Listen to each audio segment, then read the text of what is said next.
रायगडमध्ये भाई काँग्रेसने जो आहे तो महिला आरक्षणाला विरोध करत महिला आरक्षण जो 33% जो GR पारित होणार होता तो आता रद्द झालेला आहे. कसं पाहता या म्हणजे काँग्रेस आणि इंडिया अलायन्सने महिला विरोधी त्यांचा खरा चेहरा दाखवलेला आहे आणि देशाचे प्रधानमंत्री नरेंद्र मोदीजींनी महिला आरक्षण विधेयक आणलं. त्यांनी यापूर्वी देखील महिलांसाठी अनेक योजना केल्या. जनधन योजना, उज्ज्वला योजना, लखपती दीदी, ड्रोन दीदी अशा अनेक योजना केल्या. महिलांना आत्मसन्मान, आत्मनिर्भर करण्याचं काम केलं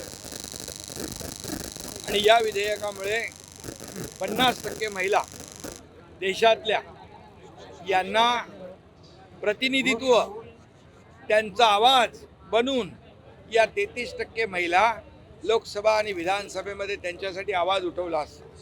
परंतु या ठिकाणी जी घटना काल परवा घडली ही अतिशय दुर्दैवी आहे. देशाच्या इतिहासामध्ये काळा दिवस म्हणून त्या ठिकाणी परवाचा दिवस होता. कारण महिला आरक्षण विधेयकाला विरोध करणं म्हणजे महिला आणि नारी शक्तीला विरोध करणं, त्यांच्या विकासाला विरोध करणं. आणि म्हणून जसं लाडकी बहीण योजना,